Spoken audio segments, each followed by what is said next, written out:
Para भाइ बहिनी, आज हामीहरूले हिजो पढेको छन्द परिचय वृत्त पञ्चकम, त्यसमा हिजो हामीहरूले वृत्त पञ्चकम मध्ये इन्द्रवज्र छन्दको विषयमा केही पढ्यौं र त्योभन्दा अगाडि सुरुमा आवश्यक पर्ने गण परिचयको पनि हामीहरूले ज्ञान गर्यौं र छन्दमा विशेष रूपमा उच्चारण गर्दाखेरि ध्यान दिनुपर्ने ह्रस्व दीर्घ आदि शब्दहरूको परिचय पनि हिजो हामीहरूले प्राप्त गर्यौं। अब आज ती पाँचवटा छन्दमध्ये दोस्रो छन्द उपेन्द्रवज्र, इन्द्रवज्र र उपेन्द्रवज्र। पहिला हामीले इन्द्रवज्र सिक्यौं, अब यसमा अलिकति केही भेद छ।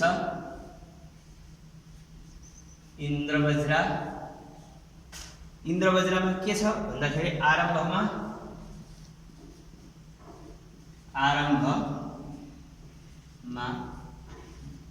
दुई तगण, आरम्भमा दुई तगण,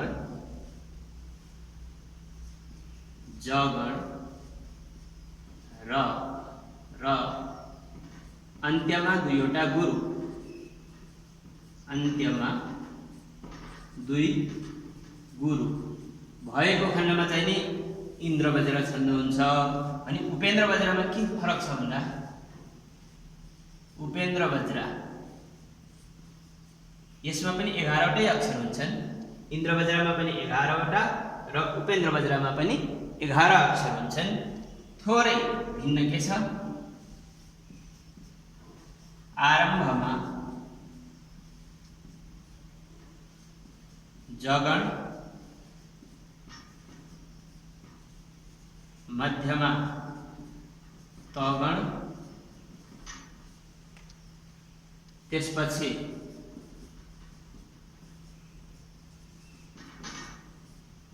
जगण र अन्त्यमा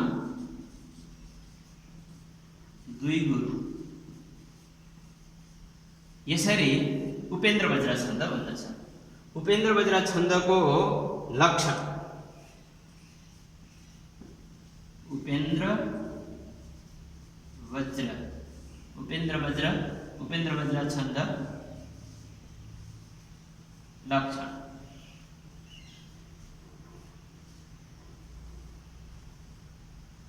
उपेन्द्रवज्र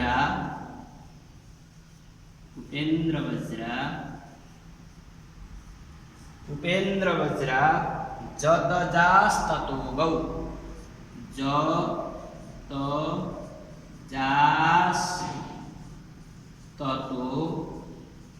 गौ,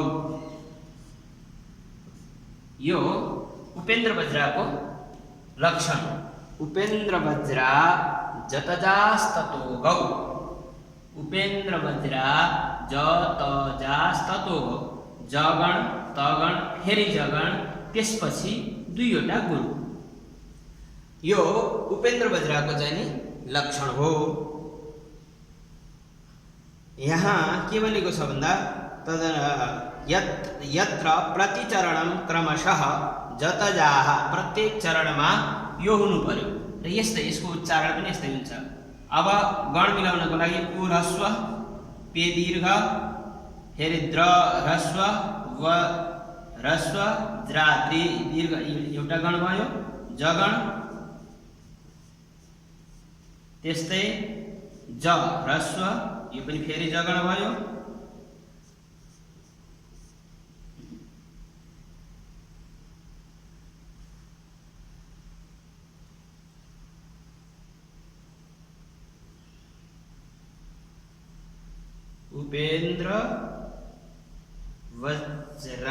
वज्राज,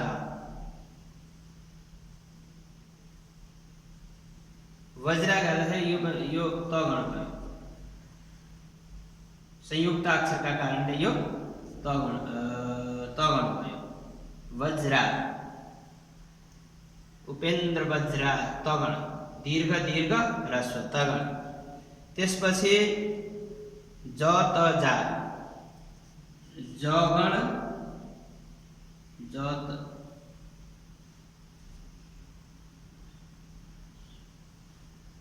उपेन्द्र बज्रा ज यहाँ जसम्म गयो, त जास, त ह्रस्व भयो, जा दीर्घ भयो, फेरि ह्रस्व, त तजास त,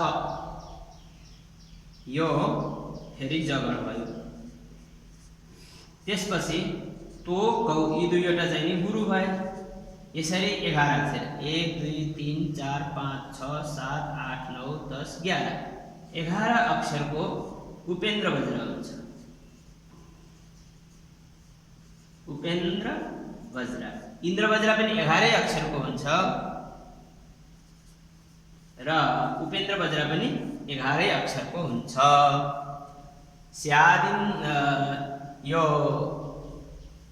इन्द्र बज्रामा चाहिँ इन्द्र बज्राको लक्षण के? स्यादिन्द्र बज्रा यदि तौ जगौगः, यो इन्द्र बज्राको लक्षण हो। आरम्भमा दुईवटा तगण, त्यसपछि जगण र अन्त्यमा दुई गुरु भयो भने इन्द्र बज्रा छन्द भने आरम्भमा जगण, त्यसपछि मध्यमा तगण, त्यसपछि फेरि जगण र अन्तिममा दुईवटा गुरु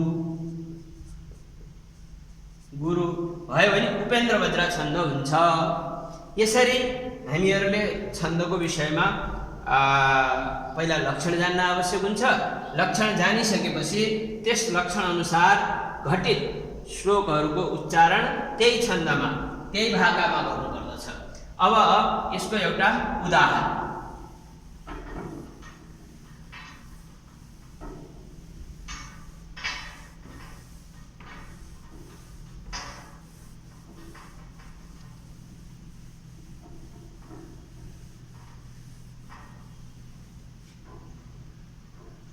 इसको उदाहरण न गो प्रदानम, न गो प्रदानम, न मही प्रदानम, न मही प्रदानम, न गो प्रदानम 1 2 3 4 5 6 7 8 9 10 11 यो एक पंक्ति भयो। अब यो ह्रस्व वर्ण, गो दीर्घ वर्ण, प्र ह्रस्व वर्ण, दा दीर्घ वर्ण, नम संयुक्त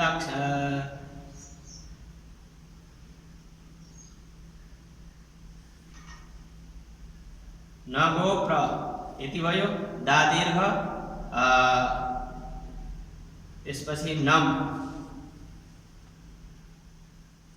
पनि दीर्घ नै भयो र न ह्रस्व भयो। यो जगण भयो भने यो तगण भयो। त्यसपछि फेरि म हि प्र, म ह्रस्व हि दीर्घ प्र ह्रस्व, यो फेरि जगण भयो। त्यसपछि दा न, यी दुईवटा पदान मतलब कुनै पनि पदको अन्त्यमा हुने एउटा श्लोकमा पादान्त, जो श्लोकको पादान्त भाग हुन्छ त्यो आवश्यकता अनुसार ह्रस्व भएर पनि त्यसलाई दीर्घ मान्न सकिन्छ भन्ने हामीहरूले हिजै पढिसकेका छौँ। त्यस आधारमा यी दुईवटा अक्षर चाहिँ दीर्घ भए। दा न, न गो प्रदानम, न मही प्रदानम, प्रदानम यो अनुस्वार छ, न गो प्रदानम, न मही प्रदानम।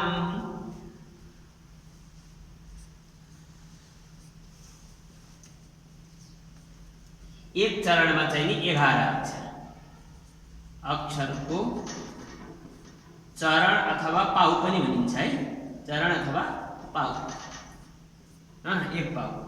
न गो प्रदानम, न मही प्रदानम, त्यसपछि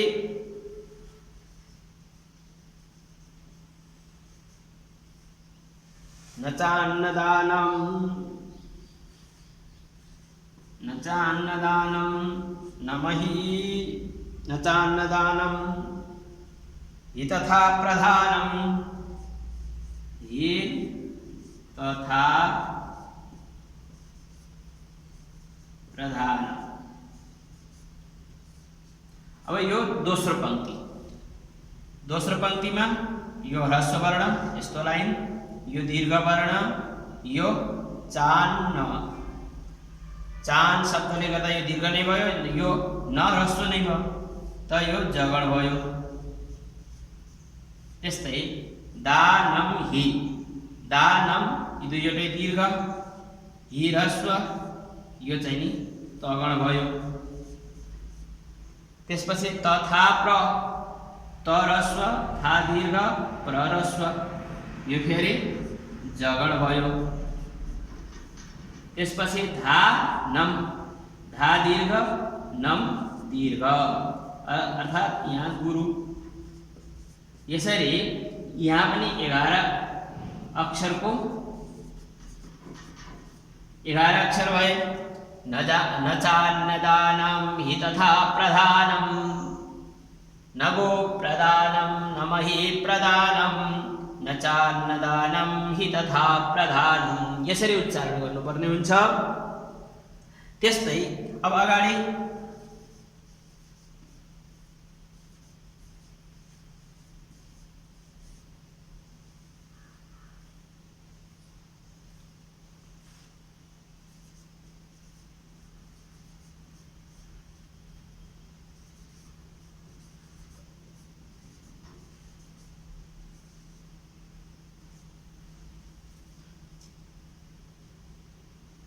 यथा वदन्ति हबुधा प्रधानं, य ह्रस्व था दीर्घ व ह्रस्व यो भयो जगण।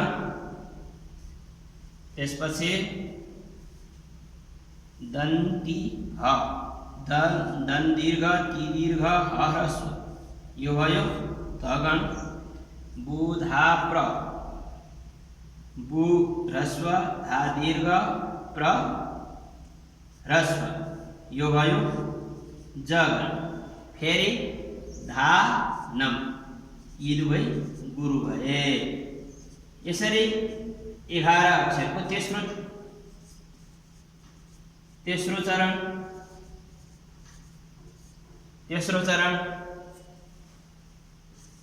11 अक्षर। यथा वदन्ति हबुधा प्रधानम्। अब त्यस्तै चौथो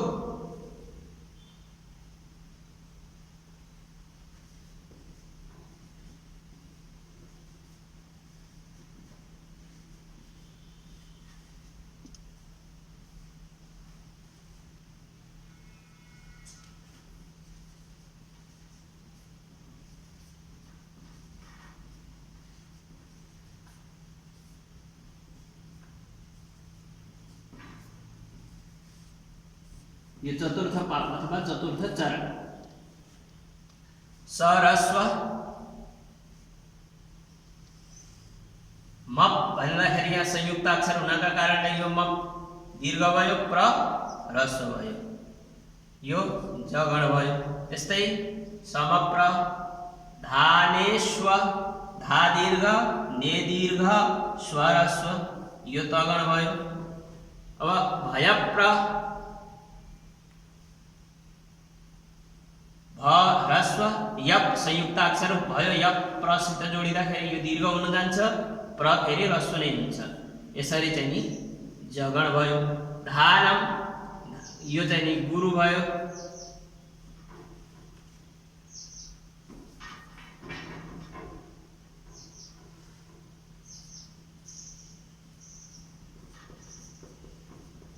गुरु। यसरी यहाँ पनि 11 अक्षर। यसरी प्रत्येक चरणमा 11 अक्षरले बनेको छन्द एउटा इन्द्र बज्रा हुन्छ भने अर्को उपेन्द्र बज्रा हुन्छ।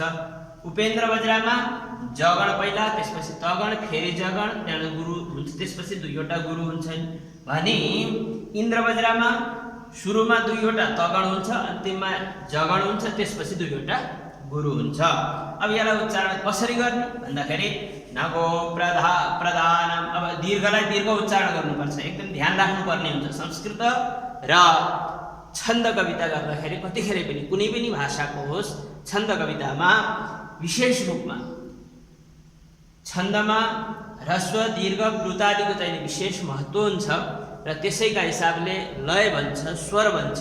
तसर्थ सम्पूर्ण छन्द सिक्न चाहने व्यक्तित्वहरूका लागि ह्रस्व दीर्घको उच्चारण सही तरिकाले गर्न आवश्यक हुन्छ। नगो प्रदानं न मही प्रदानं, न चान्नदानं हि तथा प्रधानं यथा वदन्ति हबुधा प्रदानं समप्रदानेष्वभयप्रदानं। यसलाई फेरि एकचोटि उच्चारण गरौँ।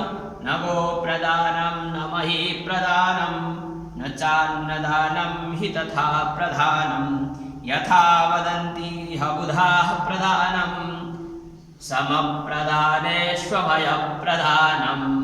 यसरी हामीहरूले उपेन्द्र बज्रा छन्दको विषयमा जान्न सक्छौँ। उपेन्द्र बज्राको छन्दको परिचय यही नै हो। अब यसलाई हामीहरूले विभिन्न रूपमा अभ्यास गरेर अझै धेरै हामीहरूले जान्न सक्छौँ। अब यसपछि वृत्त पञ्चकममा 5वटा छन्दको परिचय हुँदै थियो। हामीहरूले पहिलो कक्षा 7मा पनि गणहरूको परिचय प्राप्त गरिसकेका थियौँ र अनुष्टुप छन्दको विषयमा पनि जानकारी गरिसकेका थियौँ र हिजोको कक्षामा पनि छन्द परिचयको हिजोको कक्षामा पनि हामीहरूले पुनरावृत्ति गऱ्यौँ। र अब आज वृत्त पञ्चकम मध्ये हिजो हामीहरूले परिचयपूर्वक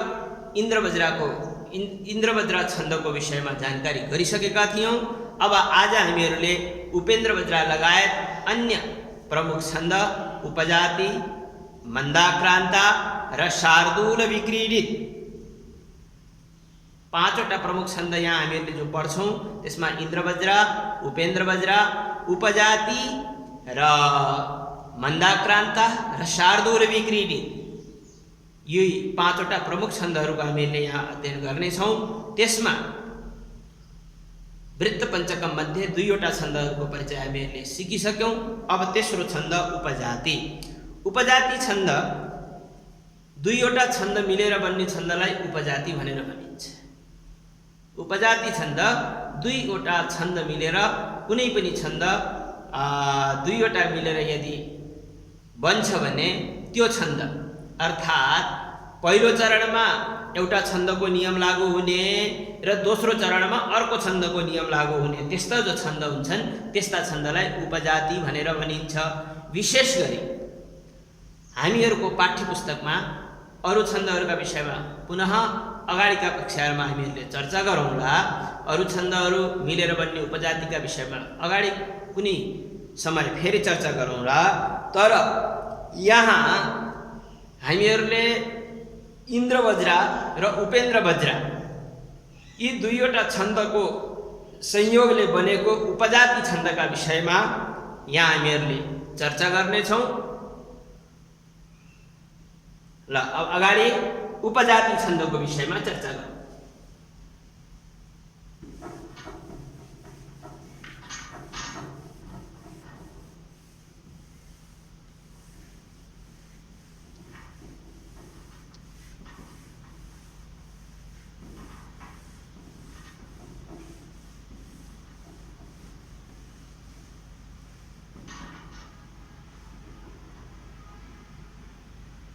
उपजाति छन्दको लक्षण अलिकति ठुलो छ। किन भन्दा 4वटै चरण भिन्न भिन्न, खास गरी 2वटा चरण भिन्न भिन्न हुने हुनाले लक्षण पनि पुरा श्लोककै छ, 4 पाउकै लक्षण छ।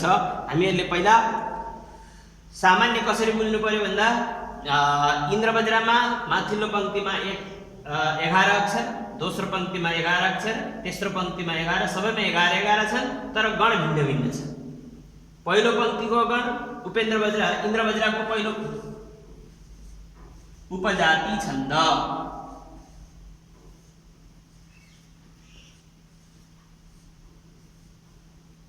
पहिलो इन्द्र बज्रा, पहिलो पङ्क्ति इन्द्र बज्रा। इन्द्र बज्रामा के हुनुपर्ने छ? सुरुमा तगण, फेरि तगण, फेरि जगण र गुरु भयो भने इन्द्र बज्रा बन्छ। अनि उपेन्द्र बज्रामा के छ? उपेन्द्र बज्रामा पहिला जगण, फेरि तगण, फेरि जगण, फेरि गुरु, यसरी उपेन्द्र बज्रा छन्द बन्छ। अब हाम्रो उपजातिमा के हुने भयो? उपजाति छन्दमा चाहिँ नि उपजाति छन्दमा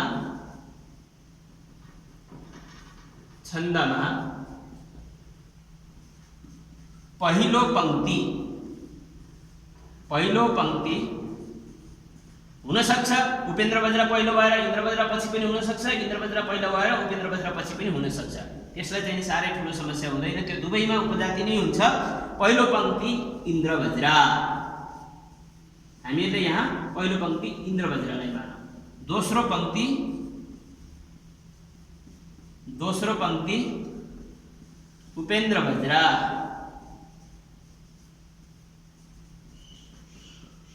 फेरि तेस्रो पंक्ति इन्द्र बज्रा,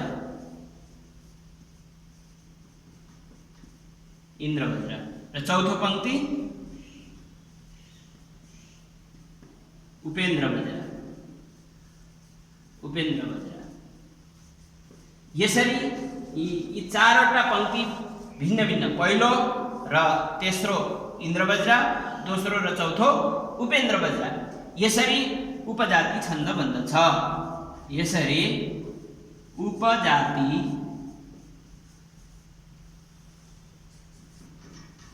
छन्द बन्दछ। निश्चय पनि भाइ बहिनीहरूले बुझिसक्यौँ होला। पहिलो पंक्ति इन्द्र बज्रा र दोस्रो पंक्ति उपेन्द्र बज्रा, त्यसपछि फेरि तेस्रो पंक्ति इन्द्र बज्रा, चौथो पंक्ति उपेन्द्र बज्रा। अब यसको हामीहरूले उदाहरण हेरौँ। उदाहरणपछि एउटा लक्षण हेरौँ, लक्षणपछि उदाहरण हेरौँ।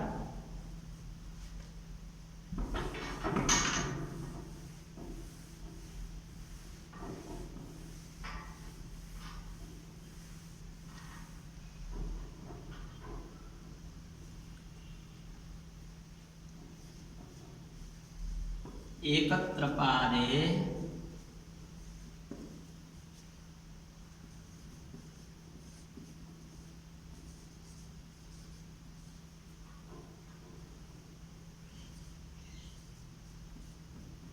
एक दुई तीन चार पाँच छ सात आठ नौ 10 11 एकत्र पादे चरणद्वये वा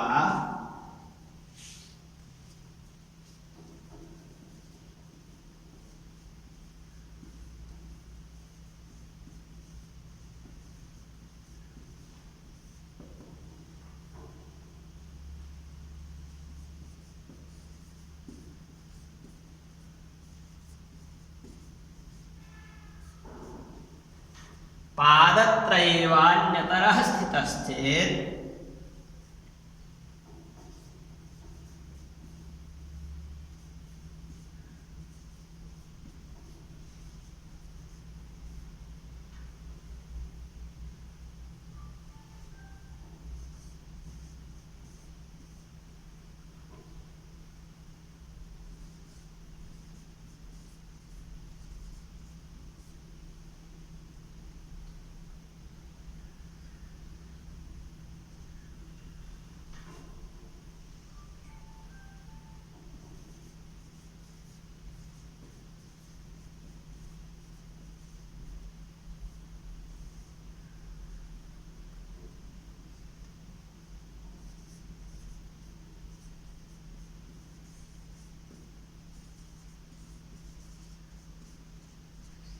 यो उपजाति छन्दको परिचय। उपजाति वास्तवमा 14 प्रकारका उपजाति हुँदो रहेछ। कति प्रकारका? 14 प्रकारका उपजाति छन्द हुन्छन्।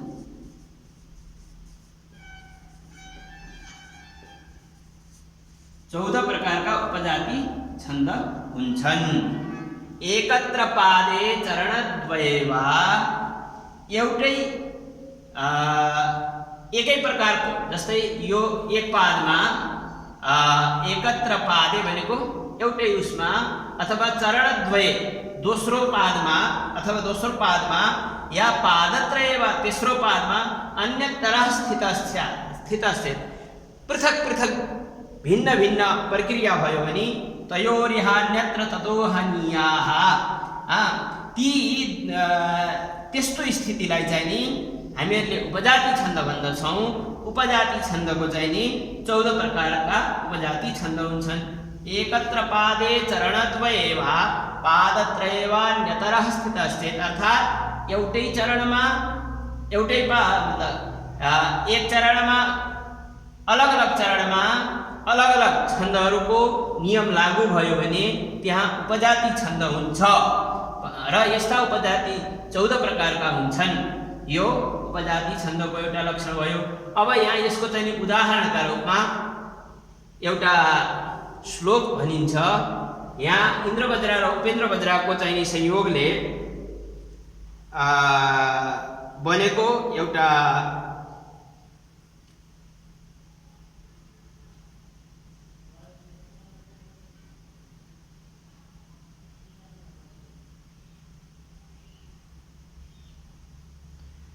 विभिन्न प्रकारका चाहिँ उपजाति छन्द हुन्छन्। कहिलेकाहीँ चाहिँ लगातार 2वटा 3वटा चाहिँ इन्द्रवज्राको पङ्क्ति चरण होला। पहिलो चरण, दोस्रो चरण, तेस्रो र चौथोमा उपेन्द्रवज्रा होला, अथवा कहिलेकाहीँ चाहिँ नि उपेन्द्रवज्रा र इन्द्रवज्रा, त्यसपछि उपेन्द्रवज्रा मात्रै होला। यसरी भिन्न भिन्न किसिमका चाहिँ नि छन्दहरू मिलेर एउटा छन्द बन्ने छन्दलाई उपजाति भनेर भनिन्छ। यसको उदाहरण हेरौँ एउटा।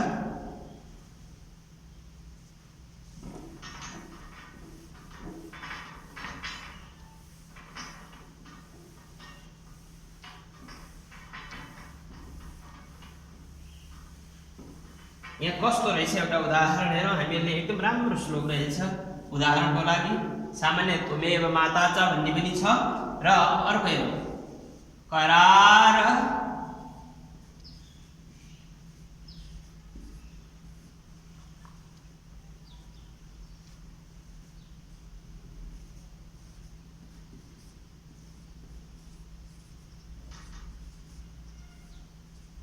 एक 2 3 4 5 6 7 8 9 10 11 यो एक चरण 11 अक्षर।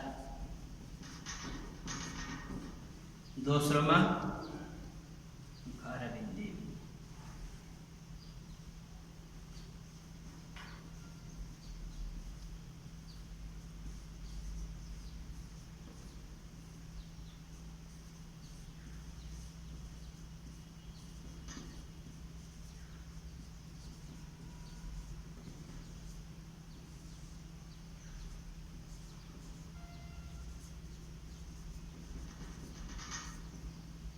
एक 2 3 4 5 6 7 8 9 10 11।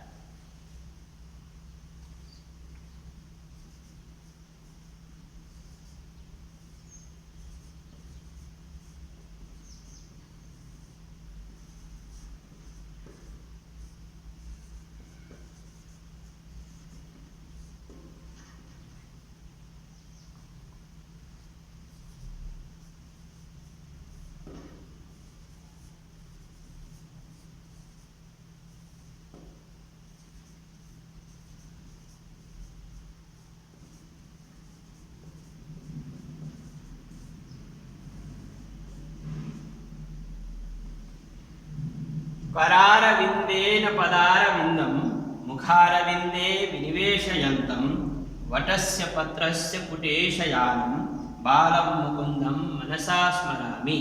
यो जो श्लोक हो यो श्लोक उपजाति छन्दमा छ। अब उपजाति इन्द्रवज्रा र उपेन्द्रवज्राको विषयमा यहाँ हेरौँ हामीहरूले।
यसरी हामीहरूले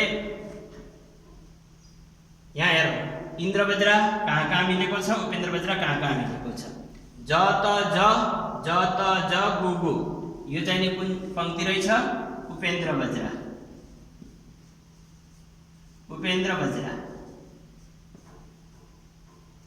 त्यस्तै फेरि ज त ज गु गु, यो पनि उपेन्द्रै बज्रा भयो, उपेन्द्र बज्रा नै भयो। अब यहाँ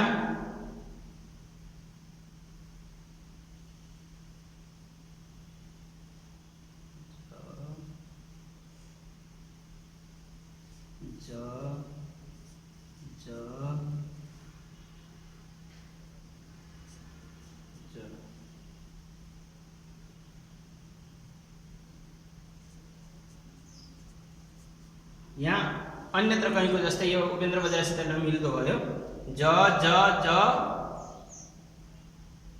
पत्रस्य, बटस्य, पत्रस्य, कुटेश, यान, र यहाँ पनि के भयो?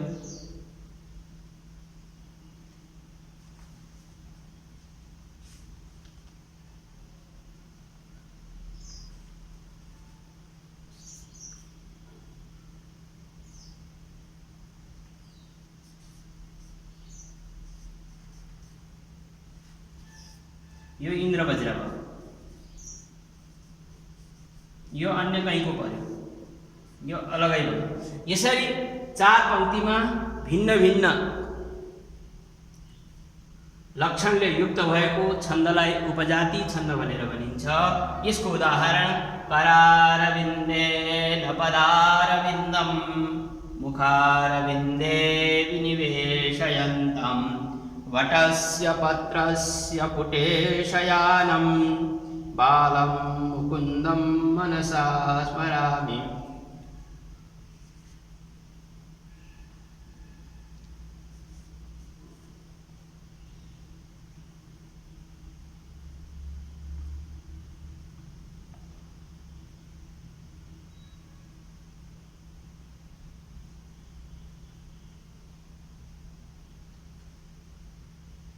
यो पनि उपेन्द्रै बज्रा भयो।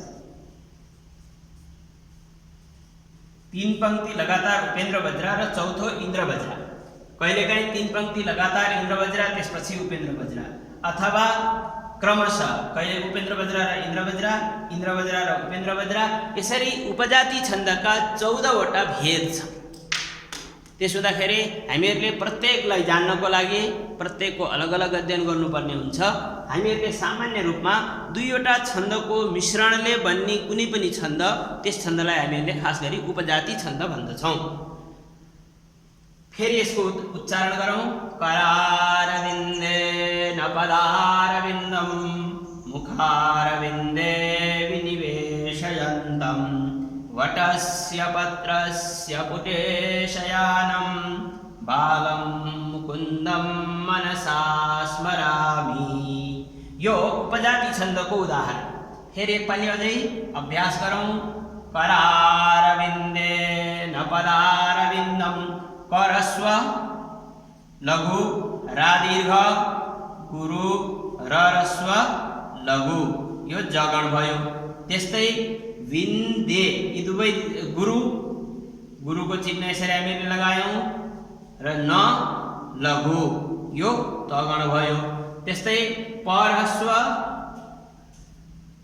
दा दीर्घ गुरु र ह्रस्व, यो फेरि जगण भयो। विन्दम, यी दुवै चाहिँ नि गुरु भयो। यो के को लक्षण हो भन्दा उपेन्द्र बज्रा छन्दको लक्षण हो।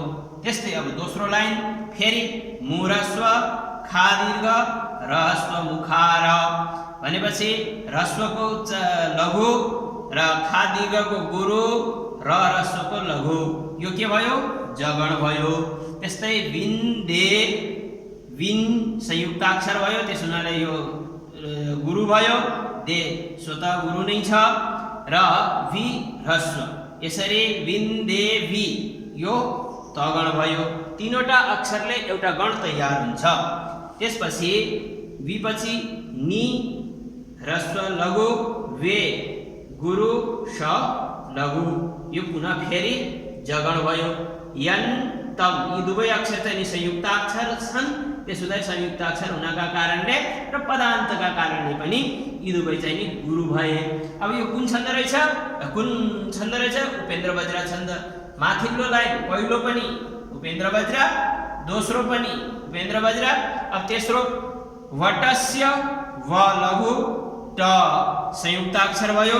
टस भन्दाखेरि ट संयुक्ताक्षर भयो, त यो दीर्घ भयो। गुरुवर्ण स्य लघु यो जगण भयो। त्यस्तै पत्रस्य पत भन्दाखेरि यता चाहिँ संयुक्ताक्षरसँग त जोडिएको हुनाले यो प संयुक्ताक्षरसँग जोडिएको पूर्व अक्षर, संयुक्त अक्षर भन्दा पूर्वको अक्षर पनि गुरु हुन्छ, हामीहरूले पढेका थियौँ। त्यसअनुसार यो पद भन्दाखेरि यो पर ह्रस्व हुँदा हुँदै पनि यहाँ दीर्घ हुन गयो। किन हुन गयो भन्दाखेरि संयुक्ताक्षर पूर्वमा भएको लघु अक्षर पनि दीर्घ हुन्छ। त्यही नियमअनुसार पत्र त्र संयुक्ताक्षर, त्रस यता फेरि संयुक्ताक्षर भन्दा पूर्वमा छ त्रस, त्यसोले यी दुवै चाहिँ नि दीर्घ भयो। पत्रस्य लघु भयो, त यो तगण भयो। अन्त्य लघु तगण, मध्य गुरु जगण। फेरि पुरस्व छ ते पु लघु छ, ते गुरु छ, श लघु छ, यो फेरि के भयो? जगण। मध्य गुरु जगण। त्यसपछि या नम, या गुरु नम संयुक्ताक्षर पादान्त, त्यसो हुँदाखेरि यी दुवै चाहिँ नि गुरु भए। यो कुन छन्द भयो? उपेन्द्र वज्र नै भयो यो पनि। यी तीन लाइन उपेन्द्र वज्र भए। अब चौथो लाइनमा के छ भन्दा बालमु हैन, बा गुरु लम गुरु मु लघु, त अन्त्य लघु तगण मु।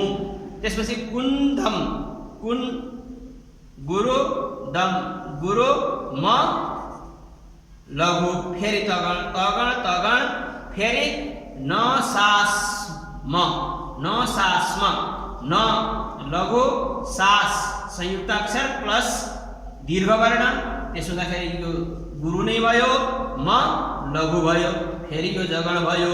त्यसपछि अन्तिममा दुईवटा यो पदान्त हुनाले चाहिँ नि पादान्त हुनाले के छ भन्दाखेरि मी ह्रस्व हुँदा हुँदै पनि त्यसलाई चाहिँ नि गुरु भन्नुपर्ने हुन्छ, दीर्घ हुन्छ नियमानुसार।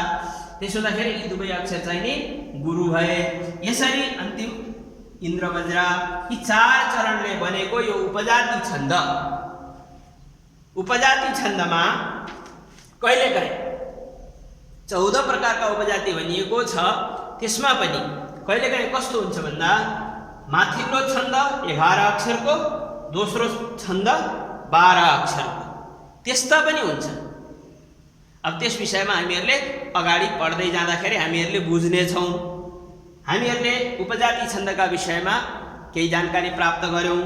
अब यसपछि सबैभन्दा धेरै नेपाली भाषामा प्रयोग हुने दुईवटा छन्द धेरै धेरै प्रयोग हुन्छ।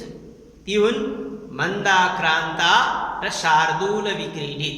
जति पनि नेपालका पुराना ठुला ठुला कविहरूले लेखेका कविताहरूमा विशेष गरी मन्दाक्रान्ता, शार्दूल विक्रीडित र शिखरिणी यी तीनवटा छन्दको सबभन्दा धेरै प्रयोग गरेको पाइन्छ। अब हामीहरूले मन्दाक्रान्ताका विषयमा अध्ययन गर्नेछौँ।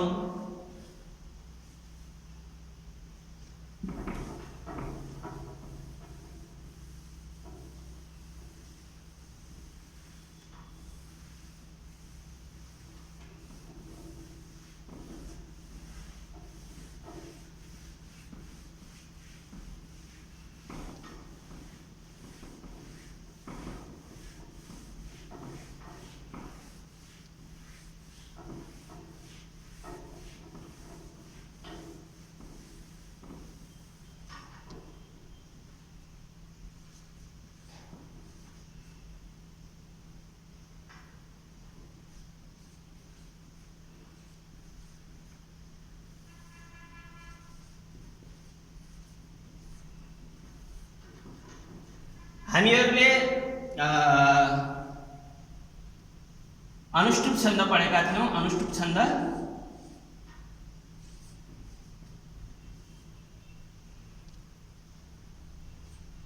8 अक्षरको एक चरण भने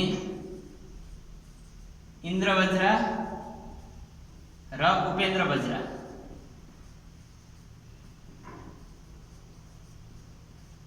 11 अक्षरको चरण भने अब मन्दाक्रान्त कति अक्षरको चरण हुन्छ?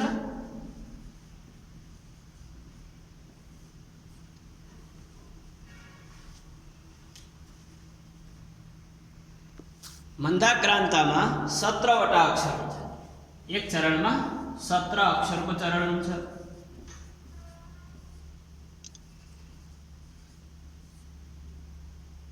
सत्र अक्षरको एक चरण हुन्छ। अब हामीहरूले यसको पहिला लक्षण हेरौं।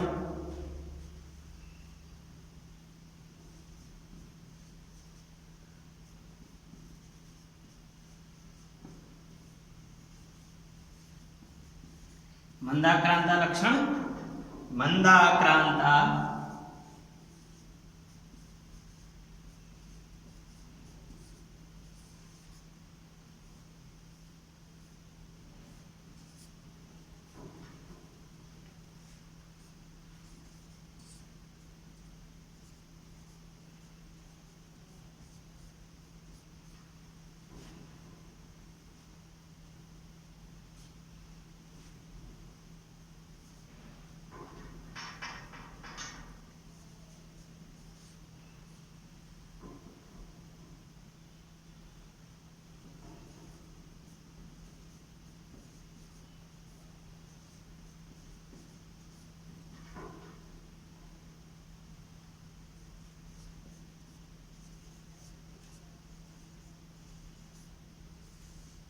इसको लक्षण मंदाक्रांतां बुधिरसनगैर मोभनौतौ गयुगमम्।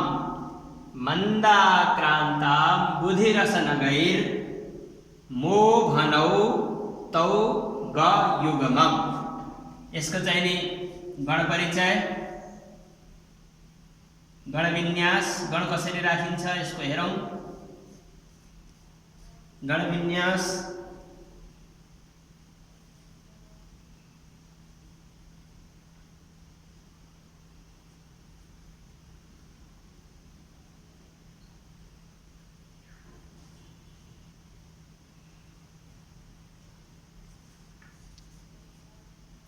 मगण भगण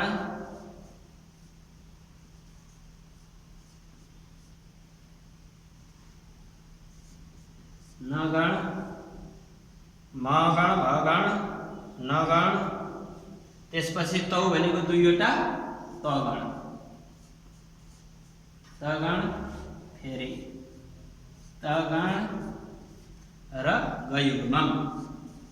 गुरु गुरु मगणमा तीनवटै गुरु वर्णको मगण हुन्छ। भगणमा आदि गुरु, नगणमा तीनवटै लघु, तीनवटै लघु। त्यसपछि तगणमा अन्त्य लघु, अन्त्य लघु, त्यसपछि गुरु। यसरी 17 अक्षर को छन्द मंदाक्रांता। मंदाक्रांता छन्दमा कति अक्षर हुँदो रहेछन्? 17 अक्षर। कुन कुन गण हुँदो रहेछ? मंदाक्रांतां बुधिरसनगै। अब यो चाहिँ विश्रामको विषयमा यहाँ भनेको छ। यसको अर्थ फेरि बताउँला। मो भनेको मगण, भ भनेको भगण, नौ भनेको पुनः नगण, तौ भनेको दुईवटा तगण, ग युग्म भनेको दुईवटा गुरु वर्ण मिलेर मंदाक्रांता छन्द बन्दछ। मंदाक्रांतां बुधिरसनगैर मोभनौतौ गयुग्मम्। मंदाक्रांतां बुधिरसनगैर मोभनौतौ गयुग्मम्। यसरी यसको छन्दको चाहिँ हामीले उच्चारण गर्छौं। मंदाक्रांता छन्दमा टोटल एक चरणमा 17 वटा अक्षर हुन्छन्। एउटा पंक्तिमा के कस्तो यसको चाहिँ नि लक्षण हुन्छ भन्दा पहिला मगण हुन्छ, मगण अर्थात् तीनवटै अक्षर दीर्घ हुन्छन्। त्यसपछि भगण, भगणमा पहिलो अक्षर दीर्घ हुन्छ, त्यसपछि दुईवटा ह्रस्व हुन्छन्। त्यसपछि नगण, नगणमा तीनवटै अक्षर ह्रस्व हुन्छन्। त्यसपछि दुईचोटि तगण अर्थात् दुईवटा वर्ण दीर्घ त्यहाँ ह्रस्व, फेरि दुईवटा वर्ण दीर्घ फेरि ह्रस्व, त्यसपछि लगातार अन्तिमका दुईवटा वर्ण दीर्घ हुन्छन्। यसरी मन्दाक्रान्ता छन्द बन्दछ। अब हामीहरूले मन्दाक्रान्ता छन्दका विषयमा विश्राम, जसलाई यति पनि भनिन्छ, विराम र यसको एउटा उदाहरण हेरौँ।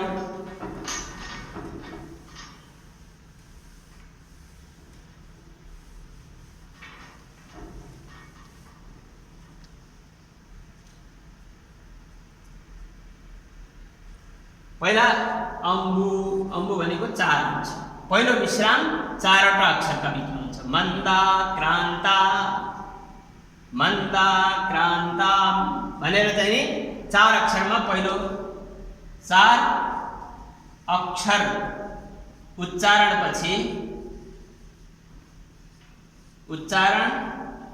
पछि यति अर्थात् विश्राम, एक अर्धाक्षर बराबर है, धेरै लामो विश्राम हुँदैन। मन्दाक्रान्ताम भयो। त्यसपछि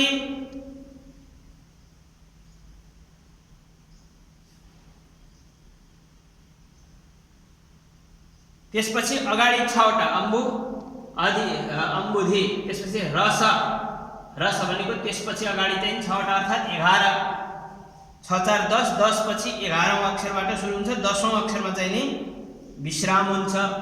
त्यसपछि दोस्रो 10औं अक्षरमा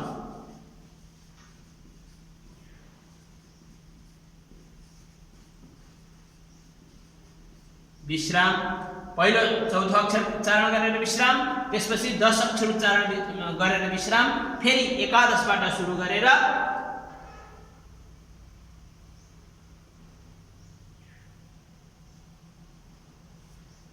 त्यसपछि अन्तिममा 17 अक्षरमा चाहिँ पूर्ण विश्राम।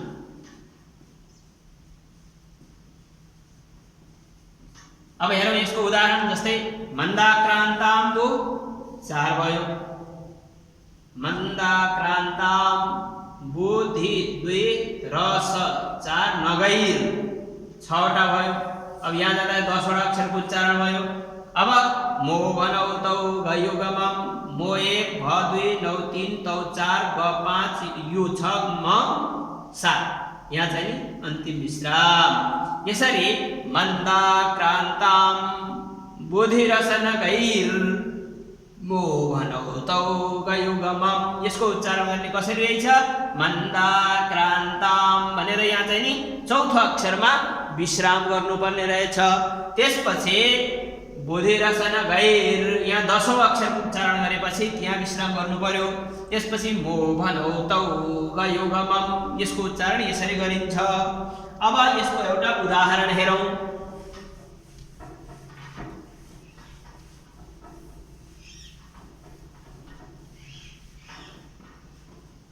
उदाहरण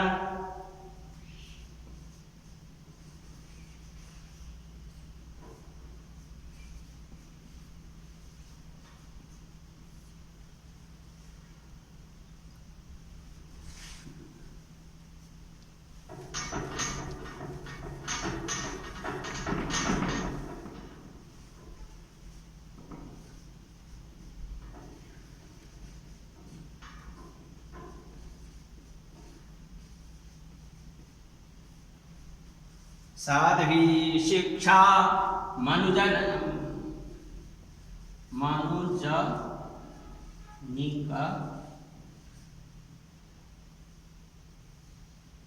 रम, यहाँ 4वटा अक्षरमा एउटा विराम हुन्छ। अर्को मनुजनिकरम भनेर यहाँ 10 अक्षर पुग्यो, यहाँ 4 पुग्यो, यहाँ 10 पुग्यो।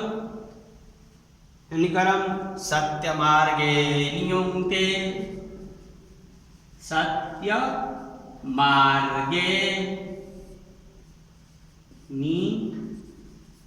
युङ्ते यहाँ चाहिँ नि 1 2 3 4 5 6 7 अक्षरमा विराम गर्दाखेरि यहाँ 17 अक्षर पूर्ण हुन्छ। यसको उच्चारण कसरी गर्ने रहेछौँ हामीहरूले?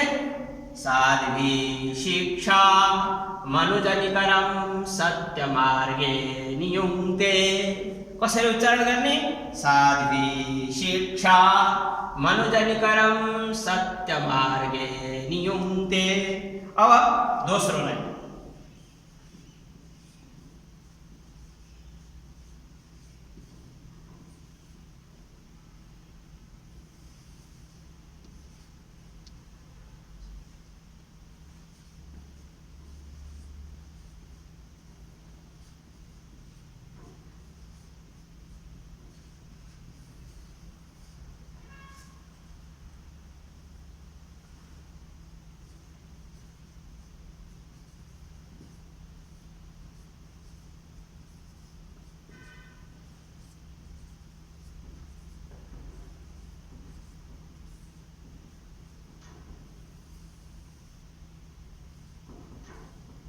अब हेरौँ कर्तव्यान्ते यहाँ हामीहरूले अर्धाक्षर विराम गर्यौँ 4 वटा अक्षर। कर्तव्यान्ते सकल जनता 3 3 6 6 र 4 मिलाएर यहाँ 10औं अक्षरमा विश्राम भयो।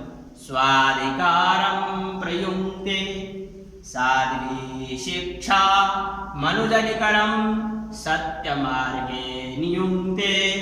कर्तव्यान्ते सकल जनता स्वाधिकारम प्रयुङ्क्ते।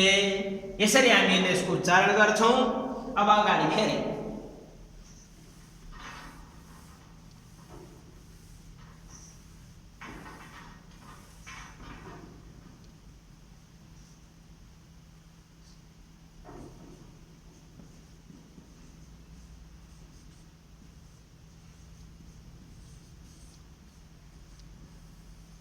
यस्मिन्नारी पुरुष समताम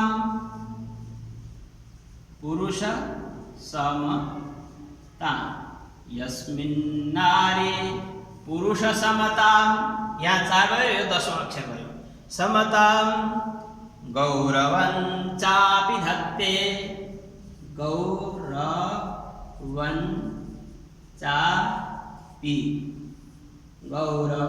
चापि धत्ते।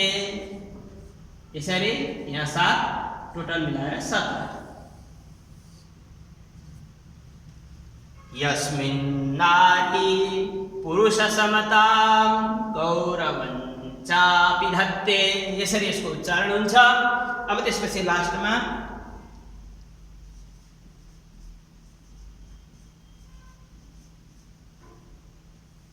आर्यावर्तम, यहाँ पनि 4 अक्षर। आर्यावर्तम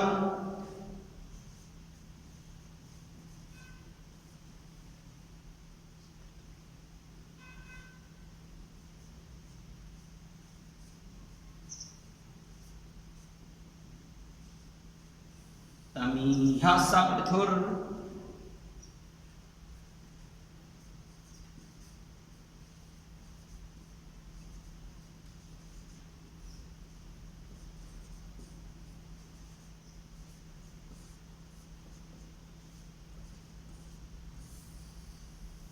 नया है आर्यावर्तम। 4 अक्षर। तमिह सपृथुर, यहाँ विसर्ग यसमा चाहिँ रेफा तानिन्छ। तमिह सपृथुर प्रि हो है, यो पृथ्वी वाला पृथुर। विश्ववन्द्यं विधत्ते साध्वी शिक्षा मनुजनिकरम सत्यमार्गे नियुङ्क्ते। यो मन्दाक्रान्ता छन्दको उदाहरण। मन्दाक्रान्ता उदाहरण है यो।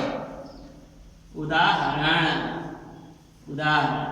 साध्वी शिक्षा मनुजनिकरम सत्यमार्गे नियुङ्क्ते। कर्तव्यान्ते सकल जनता स्वाधिकारं प्रयुङ्क्ते। यस्मिन्नारी पुरुष समतां गौरवं चापि धत्ते आर्यावर्तं तमिह सपृथुर्विश्ववन्यं विधत्ते। अब गण मिलाएर हेर मगण दीर्घ दीर्घ सिक यसले चाहिँ पनि दीर्घै भयो। यो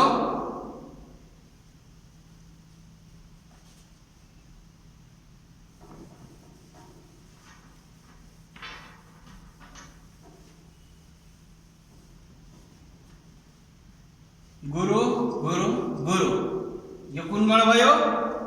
मगण। पहिलो मगण हुन्छ, त्यसपछि भगण हुन्छ। यो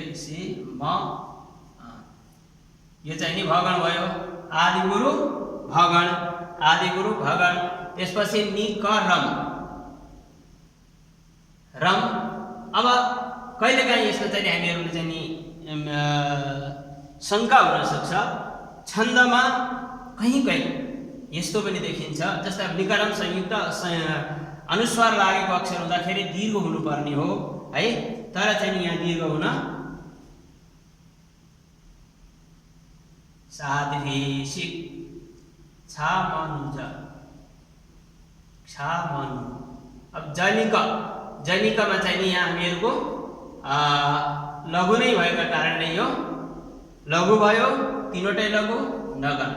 अब रम सत्य, रम दीर्घ सत्य सत संयुक्त अक्षर। अब कुन गण भयो? तगण भयो। अन्त्य लघु तगण, तगण। त्यसपछि सत्यपछि मार्गे, मार्गे नि यो पनि तगण भयो। युङते दुईवटै गुरु भए। यसको लक्षण के थियो? सुरुमा मगण, फेरि भगण, फेरि नगण, तगण तगण गुरु गुरु। मिल्यो कि मिलेन? मगण। पहिलो दोस्रोमा के हुनु पर्यो? दोस्रोमा भगण हुनु पर्यो। भगण मिल्यो? मिल्यो। त्यसपछि तेस्रो नगण हुनु पर्यो। तेस्रो नगण पनि मिल्यो। चौथो तगण हुनु पर्यो। चौथो तगण पनि मिल्यो। पाँचौं पनि तगण हुनु पर्यो। पाँचौं तगण मिल्यो। र अन्तिममा दुईवटा गुरु हुनु पर्यो। दुईवटा गुरु भए।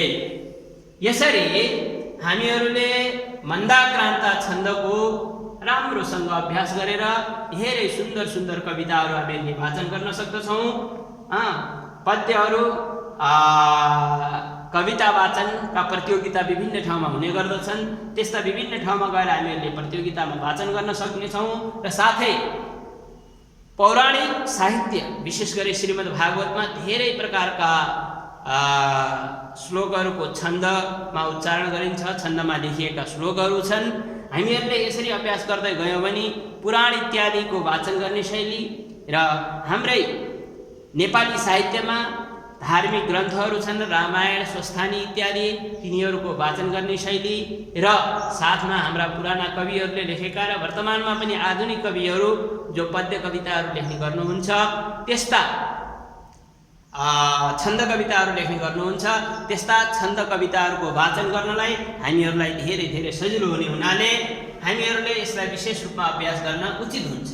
फेरि एकपल्ट उच्चारण गरौँ। यो पहिलो लाइन साधि शिक्षा 4 अक्षरमा विश्राम हुन्छ है पहिलो, त्यसपछि 10औं अक्षरमा, त्यहाँदेखि अन्तिममा 3 ठाउँ विश्राम गर्नुपर्छ।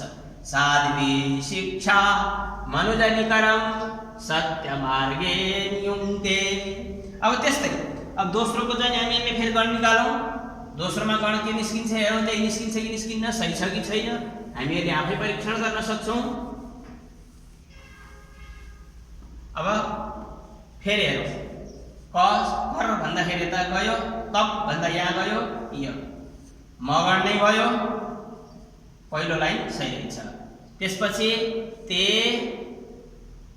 ते स क, ते चाहिँ नि दीर्घ भयो, स क ह्रस्व भयो, यो चाहिँ नि भगण हुन्छ, यो पनि सही रहेछ। त्यसपछि ल ज न, यहाँ चाहिँ नि तीनवटै लघु भयो, नगण भयो, यो पनि सही भयो। ता स्वा धी, ता दीर्घ स्वा दीर्घ धी, यो फेरि ता स्वा धी के रहेछ तगण, अन्त्य लघु तगण। त्यसपछि घा का रम प्र, का रम प्र। अब का दीर्घ रम संयुक्ताक्षर दीर्घ प्र, यस्तै चाहिँ हेरौँ कहिलेकाहीँ चाहिँ नि संयुक्ताक्षरहरू ह्रस्व पनि हुन सक्छन् र दीर्घ पनि हुन सक्छन् भन्नुको अभिप्राय। प्र चाहिँ नि कैयौँ ठाउँमा चाहिँ दीर्घ पनि बनेको थियो भने यहाँ यसलाई लघु उच्चारण गरिएको रहेछ, यो पनि तगण भयो। त्यसपछि अन्तिम युङ ते, यी दुवै चाहिँ नि गुरुवर्ण भए। यसरी दोस्रो लाइन पनि हामीहरूको यस नियमानुसार घटित हुँदैछ। के रहेछ कर्तव्यान्ते सकल जनता स्वाधिकारं प्रयुङ्क्ते, यसरी उच्चारण गर्नु पर्यो। कर्तव्यान्ते सकल जनता स्वाधिकारं प्रयुङ्क्ते। त्यसपछि यस्तै गरी अब अन्य हामीहरूले मिलाउन सक्छौँ तेस्रो चौथो चरणमा पनि।